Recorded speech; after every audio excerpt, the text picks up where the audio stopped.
qual o papel da oração e da contemplação do silêncio para a espiritualidade? Existe um livro, Reverendo Emerson, que chama Minimalismo Digital.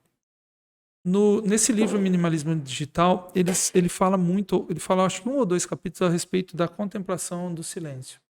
Numa das ocasiões ele fala que quando o George Washington estava vivendo aquela situação da independência dos Estados Unidos, ele se recolhia a determinado lugar nos Estados Unidos, que ele tinha numa casa de campo que os presidentes ficavam, e ele ficava muito tempo em silêncio. Isso ajudava muito ele a pensar e a contemplar o que ele tem, o que tinha no interior dele mesmo, e eventualmente colocar as ideias em ordem e às vezes até fazer até uma comunhão maior com Deus. E nós, na vida moderna, nós não temos isso, né?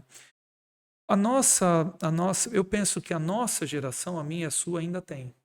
Mas a dos nossos filhos, eu não sei qual a idade do seu, eu tenho filho na faixa dos 20 anos, a dos nossos filhos perdeu um pouco isso. Porque eles vivem conectados o tempo todo. E quando eles não estão com o celular, com os amigos, eles estão no videogame, então eles estão sempre.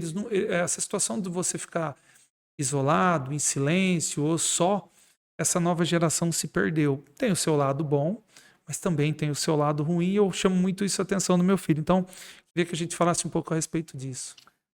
Na medida que nós olhamos para o comportamento de Jesus Cristo, nós encontramos, aliás, não apenas Jesus Cristo. Quando você olha para o Antigo Testamento, você vai encontrar diversas passagens bíblicas ou diversas experiências de pessoas que temiam a Deus, que cultivavam espiritualidade, dialogando, conversando com Deus.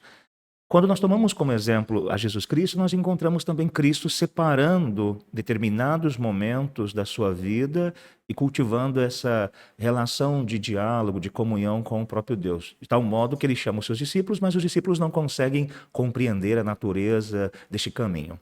Então, me parece que a prática da oração é, sem sombra de dúvidas, muito importante para o nosso crescimento como pessoas e para a nossa espiritualidade. Na espiritualidade protestante ou na espiritualidade reformada, que faço parte, nós compreendemos que a oração é um meio de graça. O que é um meio de graça? Um caminho gracioso que Deus deixou para que a humanidade ou para que as pessoas que o amam pudessem cultivar uma relação de aproximação, de intimidade, de vínculo. Na maioria das vezes, as pessoas imaginam que as orações servem para mudar a vontade de Deus, ou alguns ainda perguntam: se Deus conhece todas as coisas, por que eu preciso orar? É porque talvez essas pessoas ainda não compreenderam qual seja o papel da oração. O papel da oração, ele tem como premissa básica cultivar comunhão com Deus. Logo depois, demonstrar a minha dependência, a minha confiança. Na medida que eu cultivo comunhão com Deus, abro meu coração, eu estou demonstrando ao próprio Deus que estou ali com Ele e eu cultivo essa íntima relação com Deus. Se oração é o cultivo de uma íntima comunhão com Deus, onde eu demonstro dependência e, ao mesmo tempo, humildade, isso traz benefícios para a minha vida. Uma outra questão que você toca perfeitamente quando nós falamos um pouco sobre a velocidade das coisas. Dentro da filosofia, há uma corrente que nós denominamos como presentismo. O que é o presentismo? É uma corrente filosófica que afirma que você deve viver o agora, imediatamente o agora. O passado não importa, o futuro também não. Então, tudo aquilo que você pode viver, você viverá aqui e agora. Normalmente, o presentismo, então, dá uma ideia de velocidade das coisas. As pessoas são velozes, conquistas velozes. Quanto mais jovem você atinge o ideal, mais você é desejado, mais você se transforma num objeto a ser comprado. Você cria uma espécie de relação estética do desejo.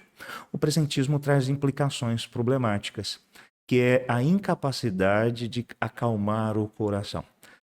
Você, por exemplo, tem noção, como profissional do campo da saúde também, que o índice de crianças com depressão, adolescentes ansiosos. Eu fiquei assustado quando, por exemplo, você encontra crianças com 7 anos, com 5 anos, já revelando índices de inquietação, de ansiedade. Uma criança de 5 anos ou uma adolescente de 12 anos não deveriam experimentar essas sensações. E por quê? Porque eles devem viver. É óbvio que nós não vamos exigir dos nossos filhos um tipo de maturidade que eles ainda não conseguem atingir. Nós vamos treiná-los a um processo de crescimento espiritual. Todavia, esse peso dessa ansiedade está muito conectado com a incapacidade que o ser humano tem de se desconectar. Eles estão conectados frequentemente. Instagram, em uma variedade de outras comunidades virtuais ou experiências virtuais não estão permitindo que o sujeito tenha um encontro consigo mesmo. Por isso a contemplação e o silêncio são importantes.